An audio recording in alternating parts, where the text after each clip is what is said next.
Assalamualaikum warahmatullahi wabarakatuh. Innal hamdalillah nahmaduhu wa nasta'inuhu wa nastaghfiruh wa na'udzu billahi min shururi anfusina wa sayyiati a'malina. May yahdihillahu fala mudilla lahu wa may yudlil fala hadiya lahu. Asyhadu an la ilaha illallah wahdahu la syarika lah wa asyhadu anna nabiyyana Muhammadan abduhu wa rasuluh la nabiyya ba'dah. Sallallahu alaihi wa ala alihi wa sahbihi wa man ittaba'ahum bi ihsan ila yaumil qiyamah, amma ba'd. Qala Allah ta'ala fil Qur'anil Karim: Ya ayyuhalladzina amanu taqullaha haqqa tuqatih wa la tamutunna illa wa antum muslimun. Alhamdulillah, para hadirin kaum muslimin muslimat yang dirahmati Allah Ta'ala. Sebelumnya marilah senantiasa kita memanjatkan puji dan syukur hanya kepadanya atas segala limpahan nikmatnya kepada kita, terutama sekali nikmat iman, nikmat Islam, serta sehat afiat. Salawat beserta salam semoga senantiasa tercurahkan kepada Nabi mulia, manusia agung, baginda Muhammad sallallahu alaihi wasallam beserta keluarga, para sahabat, dan juga kita umatnya sampai akhir zaman kelak. Amin ya rabbal alamin.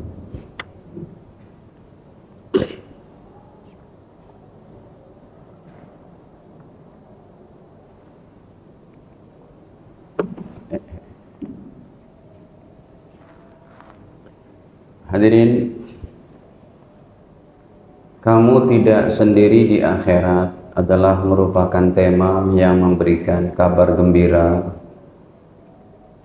kepada setiap orang beriman bahwa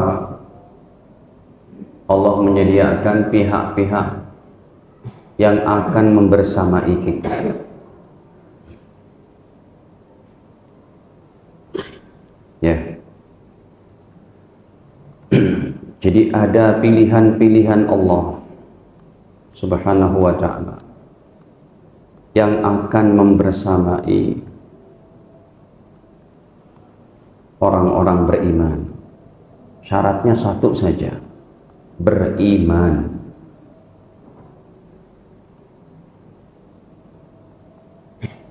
Ada orang yang ceramah di medsos yang namanya Mama Gufron, tahu itu?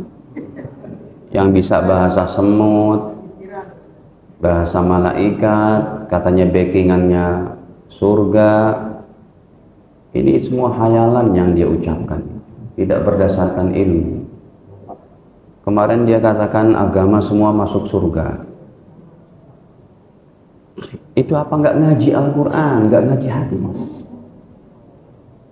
Tapi memang orang-orang kayak gitu di Indonesia ada aja pengikutnya yang latah itu ikut, dan kita memang tidak tegas, bukan pemerintahan Islam. Ya. Bahkan kalau orang-orang yang benci kepada Islam malah yang kayak gitu diapain, disokong nantinya. Itu kan tidak boleh, menyesatkan umat. Menyesatkan harus ditangkap itu. Agama cuma Islam saja di sisi Allah, nggak ada yang lain. Ayatnya paling gampang, inna dina indallahil Islam. Orang ke gereja aja, gereja tempat apa hadirin? Tempat dihinakannya ketuhan Allah, tempat dihinakannya keesaan Allah. Begitu juga daripada tempat-tempat ibadah yang lain. Makanya ada pilihan-pilihan Allah yang akan membersamai orang-orang beriman. Syaratnya hanya satu, mati dalam la ilaha illallah, beriman.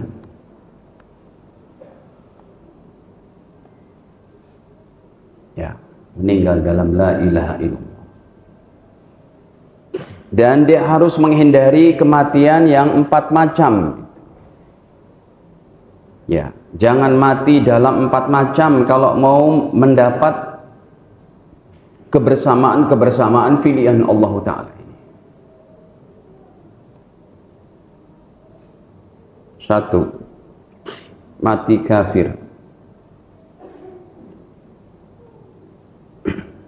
Innal ladzina kafaru wa matu wa hum kuffar.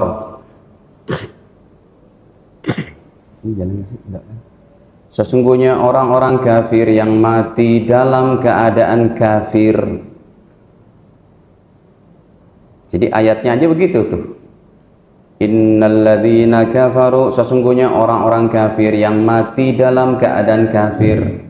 Falan yuqbala min ahadihim, tidak akan diterima salah seorang di antara mereka mil'ul ardi dhahaba, sekalipun dia punya kekayaan emas sebesar bumi. Walau iftada bih, dia mau tebus dosa-dosa kekafirannya dengan emas segede bumi, enggak bakal aku terima, kata Allah.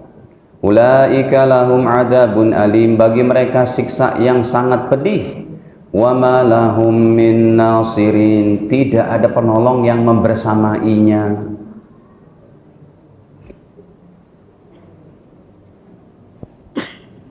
Tidak ada pilihan-pilihan Allah yang bisa menolong. Yang kedua, makanya mengaji ilmu ini sangat penting, Bapak Ibu. Mengaji ilmu ini lebih mulia, lebih tinggi dari sholat, puasa, zakat, haji sekalipun. Kok bisa? Ada yang tahu jawabannya, Pak? Ngetes jamaah dikit nih. Kenapa ngaji ilmu lebih mulia dari sholat, puasa, zakat? Padahal amal yang paling mulia kenapa, Mas?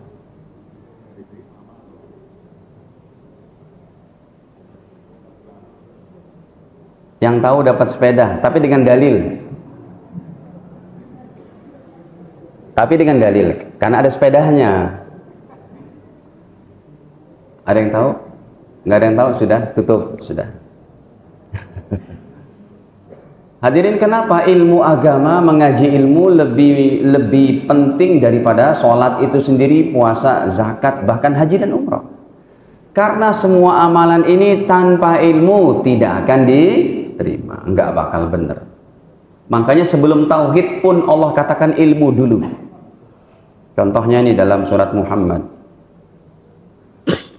Alladzina amanu alladzina kafaru wa saddu an sabilillahi adalla a'malahum walladzina amanu wa 'amilus solihati wa amanu bima nuzila ala Muhammadin wa huwal haqqu min rabbihim kaffara anhum sayyi'atihim wa aslaha balahum. Ini surat yang belakangnya hum.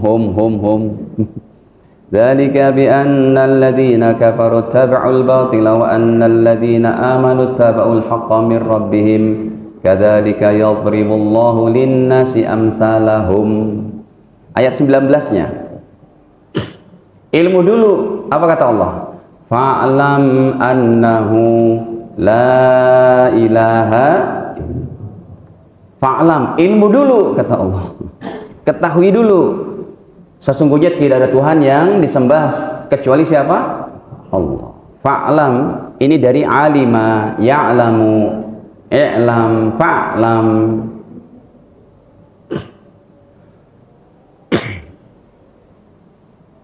Ilmu dulu, baru tauhid, baru sholat, baru yang lain. Karena ilmu segala-galanya. Makanya di surga Nabi Adam belum dapat perintah sholat dan macam-macam, tapi apa? Wa 'allama Adamal asma'a kullaha. Allah mengajarkan ilmu kepada Nabi Adam. Itu di mana? Surga. Baik, hadirin, yang kedua, orang yang mati musyrik, ya Allah ya Rabb, jangan ya Allah, naudzubillah. Mati musyrik nih hadirin, mengakui Tuhan selain Allah, menyembah Tuhan kepada selain Allah.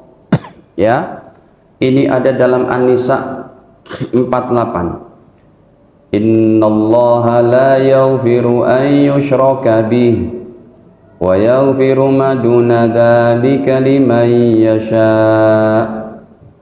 Wa man yusyrik billahi faqad iftara isman 'azima. Innallaha, sesungguhnya Allah, la yaghfiru, tidak mengampuni dosa, ayyushraka bihi, kalau dosanya berupa kesyirikan.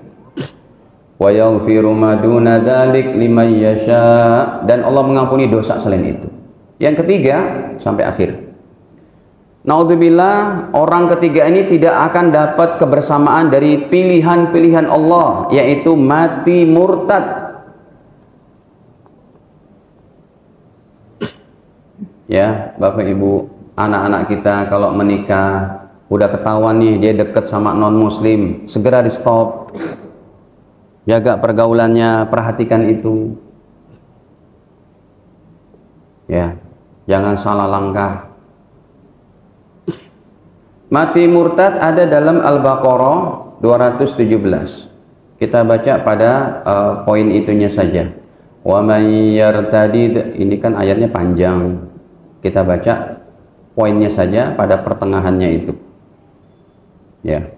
Wa may yartadid minkum an dinihi, dan siapa orangnya yang murtad dari Islam, fayamut, kalau mati kata Allah,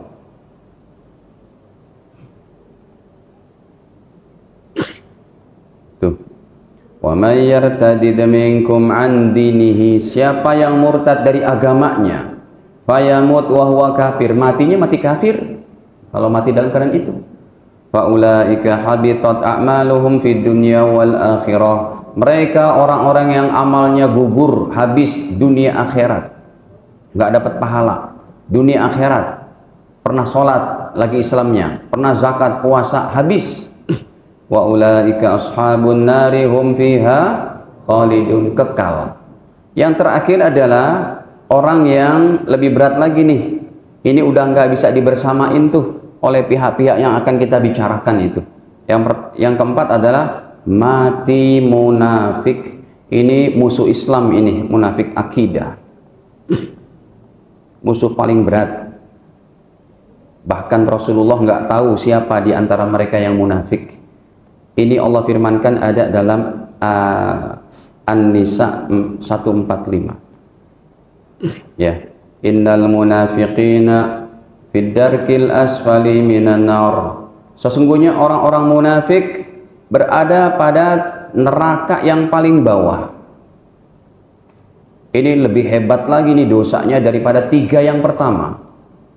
Kalau sudah seperti ini, karena mereka mengelabui Rasul, sholat zuhur bersama Nabi, sholat asar bersama Nabi, tetapi cuma tujuannya mengetahui kelemahan strategi Nabi yang di Mekah saat itu memang masih genting kan. Sampai di Madinah pun mereka ada. Itu zaman Nabi loh Pak, apalagi zaman sekarang. Ya, 145. Innal munafiqin, sesungguhnya orang-orang munafik, fiddarkil asfali minan nar, berada pada neraka paling bawah, walan tajida lahum nasira, dan tidak akan ada yang membersamainya untuk menolongnya. Satu orang pun kamu tidak akan dapatkan penolong bagi orang ini. Nah Bapak Ibu, dah sibukkan aja nih sisa umur kita, ibadah, berakhlak baik, ya, habiskan begitu. Apalagi kalau Bapak Ibu yang memang waktunya udah di rumah saja, bagus tuh, perbanyak sholawat, baca Quran, hafal ayat-ayat Quran. Baik, hadirin, yang pertama kita masuk aja poinnya. Siapakah pihak-pihak itu yang akan membersamai kita? 1, pastilah Nabi Shallallahu Alaihi Wasallam. Cintailah Nabi, ikuti sunnahnya. Terlepas dari perbedaan pendapat maulid atau enggak maulidan, itu sudah dibahas oleh para ulama. Sudah final, enggak usah menyalahkan. Sudah final itu sudah. Yang mau ngerjakan silakan dengan cara-cara yang baik. Kayak di Indonesia, ada ngaji, ada baca Quran, ada sholawat. Rebana pun boleh, tapi usahakan jangan di dalam masjid, disitulah. Tapi kalau mau dibahas hadisnya, ulama ada yang membolehkan juga, karena Rasul pernah berkata, nikahkanlah putra-putri kalian di masjid dan pukullah rebana. Ya, seperti kalau maulidan itu, ya Nabi salam alaika tungtak dung dung dem gitu. Itu ada juga hadisnya, makanya jadi perbedaan pendapat. Saya sih kalau rebana membolehkan, Pak. Ya. Nih, kita melanglang buana dulu dikit boleh?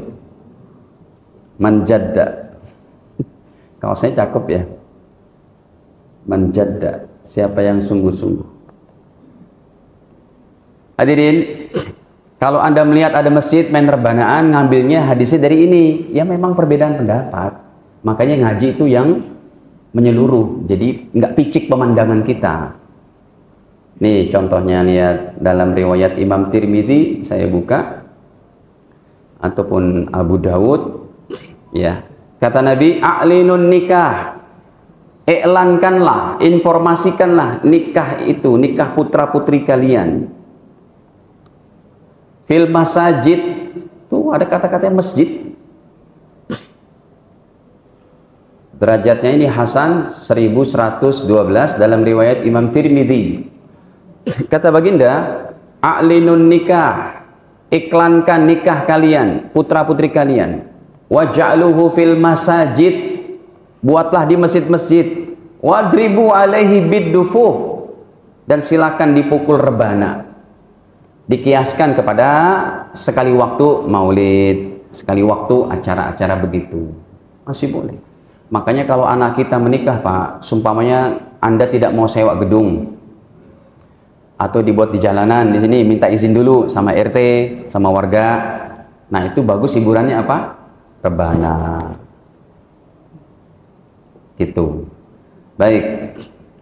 Nah hadirin, Nabi SAW pihak pertama nih yang akan menolong kita, membersamai kita. Nabi SAW akan membersamai kita. Ya Allah, Bapak Ibu, cintai beliau. Artinya patuhi perintahnya. Cintai itu maksudnya patuhi perintah, jauhkan larangan. Banyak menghidupkan sunnah beliau, sunnah harian. Makan, minum dengan doa Nabi, dengan ajaran Nabi.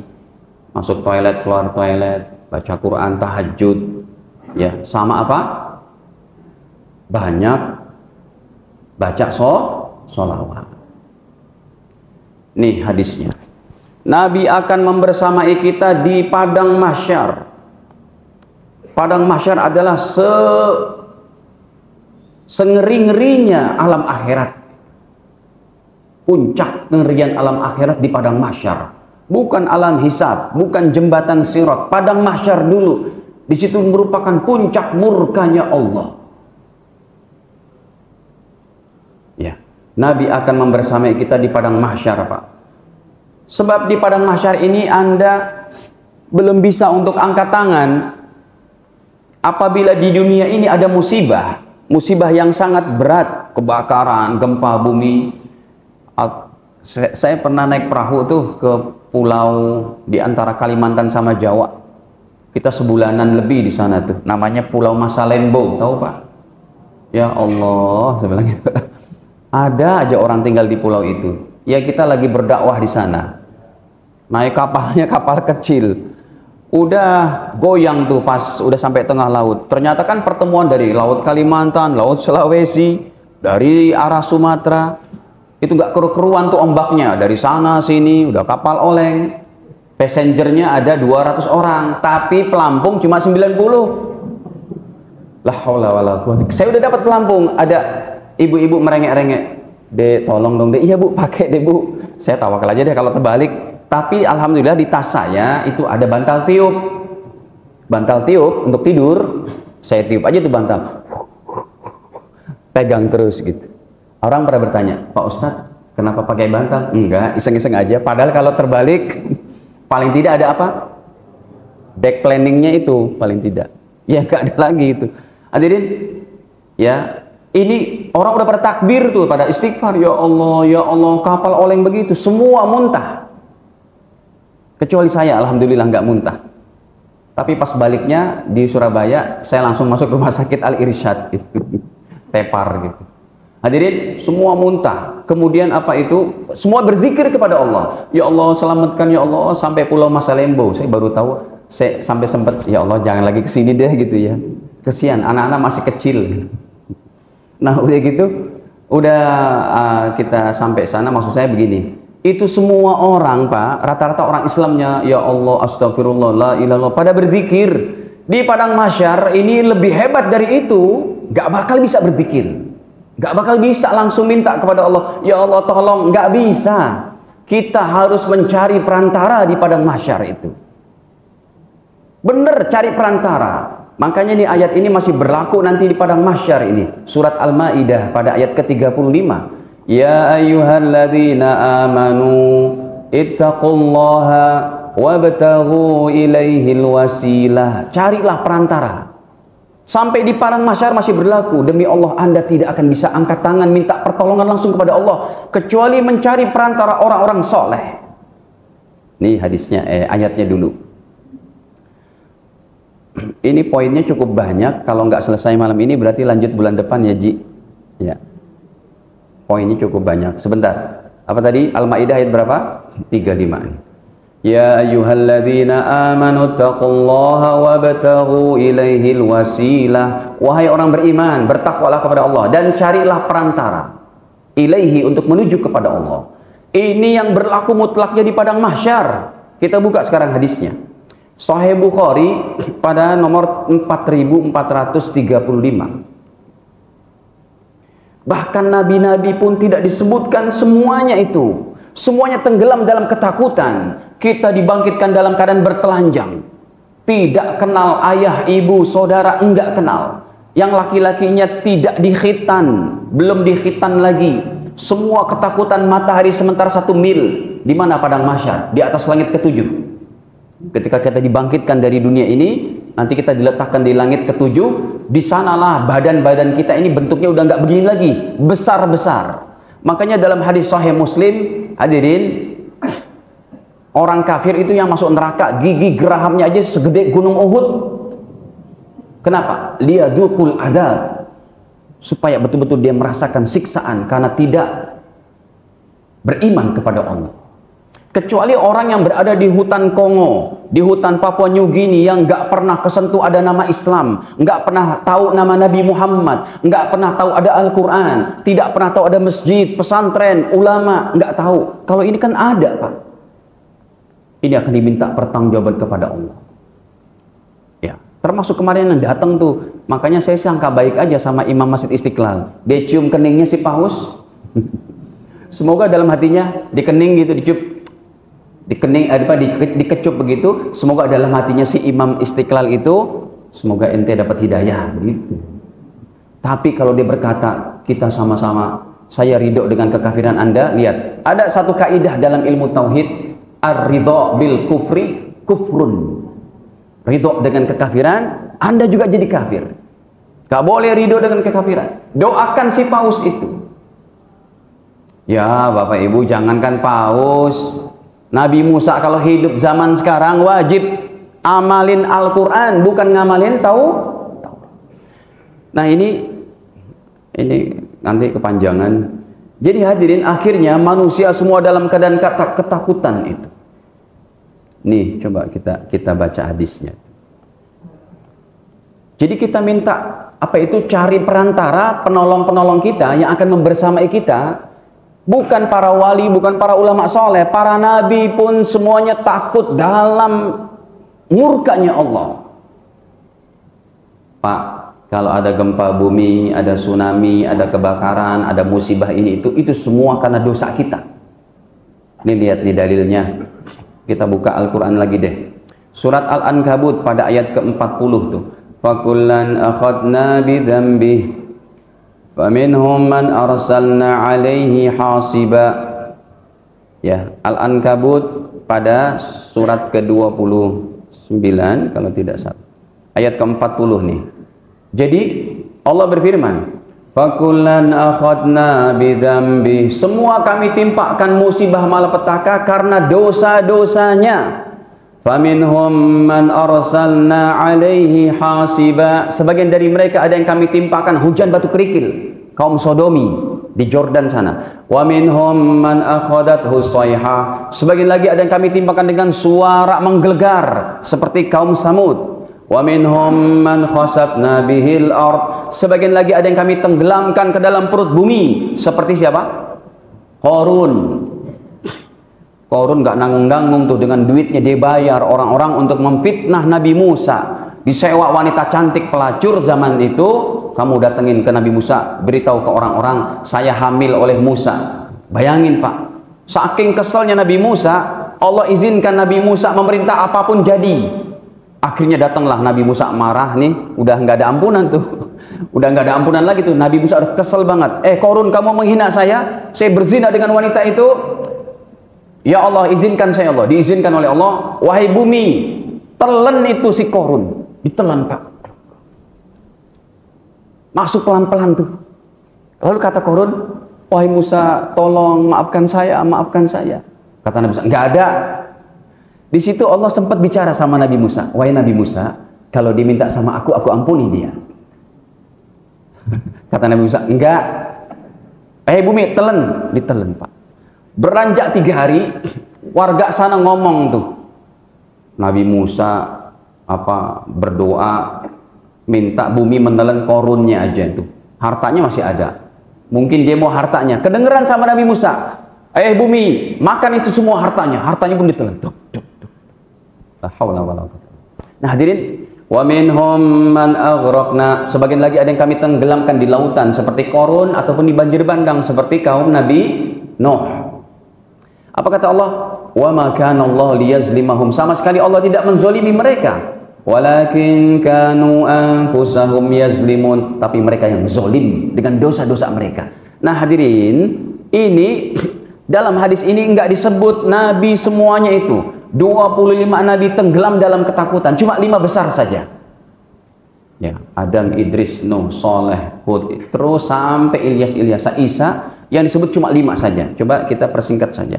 Akhirnya kita mencari orang yang bisa membersamai kita, penolong kita di padang mahsyar. Kita datang pertama kali ke Nabi Adam. Wahai Nabi Adam, tolong kami. Antal abul bashar. Engkau adalah orang pertama kali yang Allah ciptakan. Dengan rohnya, dengan izin Allah, Allah tiupkan roh kepada kamu. Kamu diciptakan tanpa ayah dan ibu. Singkat cerita, tolong kami, ishfa'lana. Tolong kami, wahai Adam. Jangan kau pergi bersamai kami. Mintakan kepada Allah. Ishfa'lana ila rabbik. Minta kepada Allah supaya kami dipercepat masa kami di padang mahsyar. Tahu nggak Bapak Ibu, 1 hari di sana itu 50.000 tahun di sini. Surat Al-Ma'arij ayat keempat, kelima itu ada. Ya, sa'ala sa'ilun bi'adabi waqi' lil kafirina laisa lahu dafi' minallahi dzil ma'arij ta'rujul malaikatu warruhu ilaihi fi yaumin kana miqdaruhu 50 alfasana. 1 hari di sana, 50.000 tahun di sini. Kita perlu bekal banyak nih Pak. Dah, dalam hidup sisa hidup kita ini jangan buat masalah sama orang, jangan buat masalah sama hamba Allah dan Allah Ta'ala. Akhirnya Nabi Adam menyampaikan uzurnya. Wahai anak cucuku, mohon maaf, nafsi, dewe kalau bahasa kitanya ini, sendiri-sendiri saat itu. Kenapa? Saya punya aib. Wa innahu nahani ani syajara fa asaitu. Saya pernah memakan buah khuldi dalam surga, padahal saya diperintah jangan mendekati, tapi saya makan itu buahnya. Al-Baqarah 35. Wala taqraba hadhihi syajarata fatakuna minal zalimin. Jangan kamu dekati. Bukan cuma saya dekati, saya makan sama istriku tuh. Para jemaah, akhirnya kita berangkat ke Nabi Nuh. Ya Nuh, tolong kami wahai Nuh. Nih kita minta tolong. Tolong kami wahai Nuh. Engkau juga termasuk nabi-nabi yang pertama-tama Allah utus ke dunia ini. Tapi kata Nuh, apa? Beliau ucapkan, saya punya aib, saya nggak bisa menolong kalian. Kenapa? Wa innahu qad kanat li da'watun da'autuha ala qaumi. Saya punya doa yang sangat kejam. Allah abadikan dalam surat Nuh ayat 26. Rabbi la tadhar 'alal ardi minal kafirina dayyara. Ya Allah, orang-orang kafir ini yang menghinakan dakwahku, mengganggu dakwahku, sikat habis. Kata Nabi Nuh, mohon maaf wahai anak cucuku, ini doa kayaknya kejem banget, saya malu kepada Allah. Itu uzurnya Nabi Nuh di padang mahsyar. Kita berangkat ke Nabi Ibrahim. Ya Ibrahim, wahai baginda Ibrahim, tolong kami itu. Ya. Engkau adalah Khalilullah, kekasih Allah, tolong kami wahai Ibrahim. Singkat cerita, apa uzurnya Nabi Ibrahim sehingga tidak bisa membersamai kita? Kata beliau, wa inni qad kuntu kadzibtu salas kadzibat. Saya pernah berbohong seumur hidup 3 kali. Masya Allah. Ini pun bukan bohong bener-beneran, Pak. Ini bohong 3 kali. Kalau kita bohongnya berapa kali itu, Pak? Berapa periode bohong? Hadirin, Nabi Ibrahim bohongnya 3 kali. Pertama, beliau ketika ditanya istrinya, Bunda Sarah, karena cantik sekali, maka kalau Nabi Ibrahim berkata ini istriku, akan diambil dizolimi sama raja itu. Akhirnya beliau berkata, hadihi ukhti, ini saudariku dalam agama. Maksudnya sebagai apa? Kata-kata apa? Retorika aja tuh. Padahal nggak bohong juga kan? Beliau nggak jawab istrinya, tapi bagi para nabi itu adalah tetap kebohongan. Yang kedua, kaumnya mengajak beliau keluar daripada kampungnya. Nabi Ibrahim berkata, ini sakim, saya sakit. Padahal nggak sakit. Tapi maksudnya Nabi Ibrahim sakit hatinya ketika melihat umatnya itu menyembah berhala. Yang ketiga, beliau ketika ditanya, man fa'ala bi'alihatina hadha ya Ibrahim. Ibrahim, siapa yang ngancurin berhala-berhala ini? Kan yang paling besar nggak dihancurin tuh. Kata Nabi Ibrahim, tuh yang gede. Fas'aluhu in kanu yantiqun. Coba tanya, kalau emang bisa ngomong. Orang nggak bisa ngomong kok kamu sembah. Tapi ini tetap kebohongan bagi Nabi Ibrahim. Beliau menyampaikan uzurnya tidak bisa. Kita datang ke Nabi Musa. Ya Musa, tolong kami. Engkaulah wasilah di padang mahsyar ini. Kata Nabi Musa, nih tangan kanan saya pernah ninju seorang Kipti Mesir. Gluk, dalam surat Al-Qasas ayat 15. Ini sih suratnya nggak dicari, nggak ada. Ya, ayat-ayatnya nggak ada di sini. Cuma udah saya cari gitu. Udah saya buka kitab yang lain gini gitu untuk penjelasannya lebih enak. Apa uzurnya Nabi Musa? Tangan kanan saya pernah ninju seorang Kipti mati. Al-Qasas 15. Fawakazahu Musa faqadha alaihi. Ini uzurnya Nabi Musa. Saya nggak berani menolong kalian. Kemudian Nabi Isa, wahai Isa, tolong kami. Berarti 5 orang saja nih. Adam, Nuh, Ibrahim, Musa, Isa. Apa kata Nabi Isa? Ya Isa, tolong kami. Wahai Nabi Isa, tolong kami. Nabi Isa bilang, bagaimana saya menolong kalian? Aku disembah sebagai anak Tuhan. Tuhan Bapa, Tuhan Anak lah, Trinitas, Roh Kudus. Bermain-main dalam akidah berbahaya sekali. Bahkan dalam ayat-ayat Ali Imran Allah katakan, qad kafaral apa tuh? Qad kafaral ladzina qalu innallaha tsalitsu salasah. Sungguh telah kafir orang yang berkata Tuhan itu, Allah itu Tuhan dari yang tiga. Hadirin, Nabi Isa pun lepas tangan. Siapa yang bisa nolong kita, membersamai kita? Masya Allah, Pak. Kita bersyukur ini bukannya siapa-siapa. Kita jadi umat Nabi Muhammad SAW. Nabi Muhammad di padang mahsyar beliau hanya menyebut, bukan menyebut putra-putrinya yang meninggal ketika usia kecil. Qasim, Abdullah, Ibrahim, tidak juga Fatimah, tidak juga Ruqayyah, tidak juga Ummul Kusum. Beliau tidak menyebut daripada Sayyidina Hasan Hussein, cucunya tersayang. Beliau tidak menyebut istri-istrinya, mertua dan menantunya, Sayyidina Abu Bakar, Umar, Utsman, Ali, tidak disebut. Yang disebut siapa? Lihat di otaknya Rasul saat itu, Pak. Ummati ya Rabbi, ummati ya Rabbi, ya Allah, umatku ya Allah, umatku ya Allah, tolong ya Allah, kasihan mereka ya Allah. Allah katakan, ya Muhammad, wahai baginda Nabi, silahkan masukkan umatmu langsung ke dalam surga. Aku percepat masalah mereka di padang mahsyar ini. Nah, ini hadirin, makanya supaya kita dapat nomor 1 ini, maka yang pertama, cintailah Nabi SAW. Dalam arti patuhi. Yang kedua, hidupkan sunnahnya. Yang ketiga, banyak baca sholat. Bapak Ibu usahakan Orang-orang yang udah seumur kita ini baca sholawat sehari 1000 ya, jangan kurang. 1000 Pak. Mulailah dari 100 deh kalau belum bisa. Allahumma sholli ala Muhammad wa ala ali Muhammad, 100 deh. Kalau Anda sudah istiqomah 100, tambah lagi. Kalau Anda sudah bisa dan istiqomah setahun aja, berarti Anda pilihan Allah. Karena Allah tidak mengizinkan seseorang berzikir menyebut nama kekasihnya kecuali Anda dipilih oleh Allah. Allahumma sholli ala Muhammad wa ala ali Muhammad. Dah, banyak baca sholawat dari 100 deh. Tapi usahakan nanti maksimal bisa 1000 setiap hari. Baik, ini nomor 1.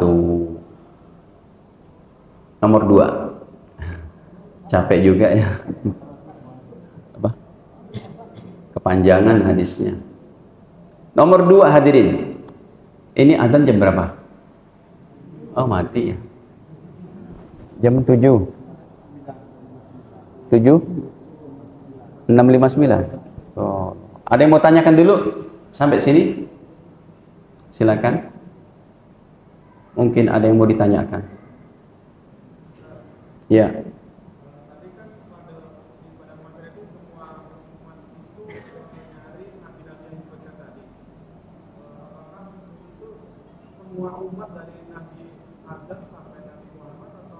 Semua umat dari Nabi Adam sampai Nabi Muhammad. Cuma posisinya nanti umat Nabi Muhammad terdepan. Yang umat Nabi Nuh, umat Nabi Sulaiman, umat Nabi di belakang semuanya.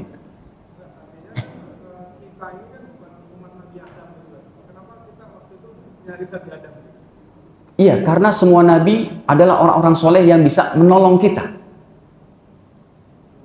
Ya. Semua Nabi adalah orang Islam.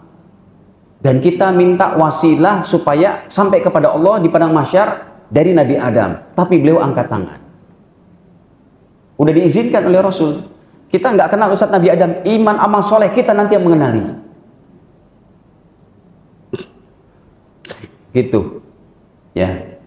Jadi kita beruntung banget nih. Jadi yang pertama berhadapan dengan Nabi Adam, umatnya Nabi Muhammad itu. Nabi Nuh aja nanti umatnya terbelakang itu. Makanya posisi masuk surga, kata Nabi, yang masuk surga pertama saya. Yang kedua para nabi. Yang ketiga umatku. Nanti baru yang lain. Itu ada hadisnya, lumayan jauh. Ya.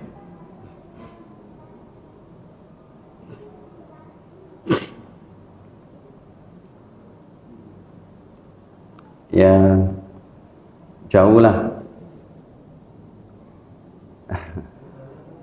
Silakan yang lain, begitu ya Mas Pak Ketua, begitu jawabannya. Ada yang lain silakan. Ya, deh, silakan. Anta talibul ilm huna? Baik, Masya Allah.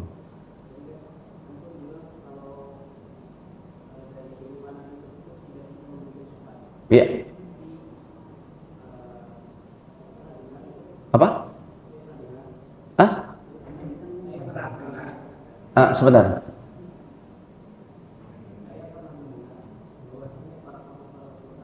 Bahwasanya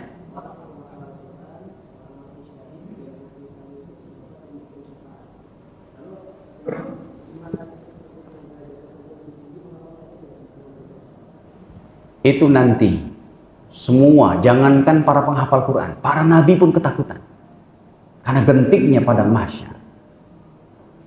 Kan saya bilang ini dilanjutin bulan depan, masih ada 15 lagi. Nanti penghafal Quran ada,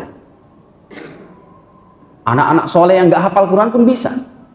Anda pun bisa membersamai ketika kita pulang ke kampung akhirat dengan segudang iman dan amal soleh. Jadi jawabannya, ini jangankan para penghafal Quran, para nabi pun ketakutan di padang mahsyar itu menyampaikan udzur-udzurnya. Tapi nanti setelah syafaat ini disebut dengan syafaatul kubro. Setelah ini baru tuh, ya. Makanya baru nomor 1 Mas. Masih ada lagi, masih ada 15, 16 lagi bahkan.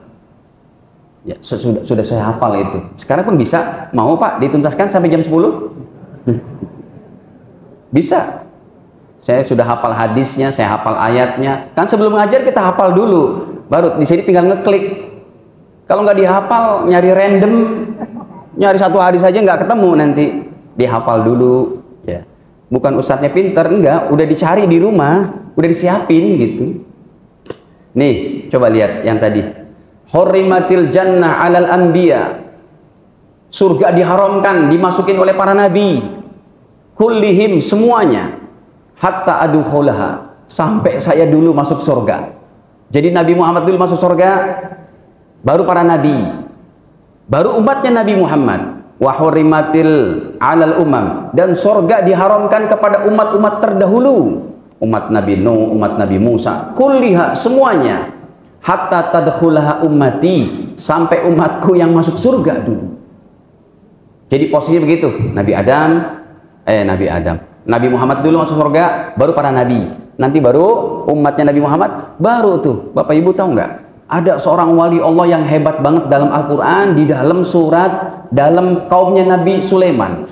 Ini namanya Asib bin Barkhaya. Beliau bisa mengangkat daripada dengan ilmunya, sehingga sang Ratu Bilqis yang gedenya semasjid ini, dalam waktu cuma sedetik, 2 detik, sampai dari Yaman menuju Palestina.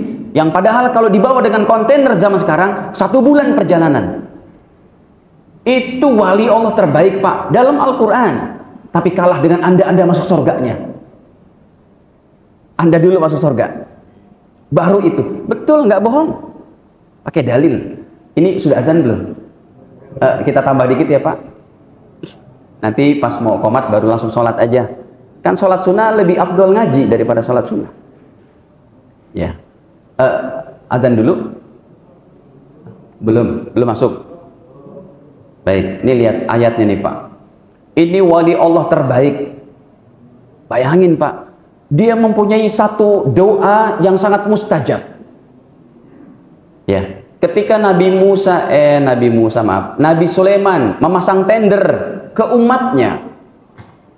Ya, ayyuhal mala'u, apa tuh? Ayyuhal mala'u mayyatini, apa tuh? Bi arsyiha qabla ayyatuni muslimin, gitulah ayatnya, saya agak lupa. Suratnya surat An-Naml. Surat keberapa An-Naml?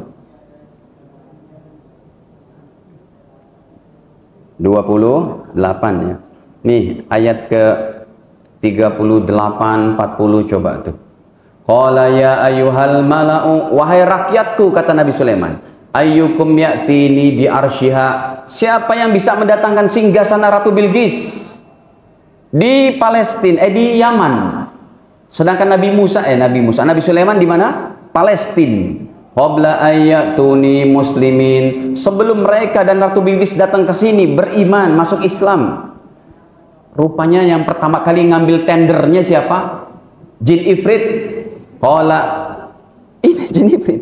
Qala ifritum minal jinni, berkata Jin Ifrit, ana, apa arti ana? Saya. Ana atika bihi qabla an taquma min maqamik. Wahai Raja Sulaiman, saya akan membawa dengan jarak, bukan berhari-hari, cukup dengan Tuhan berdiri dari kursi Anda, duduk lagi sudah ada gitu. Tapi Jin Ifrit nggak bilang insya Allah, karena dia kafir.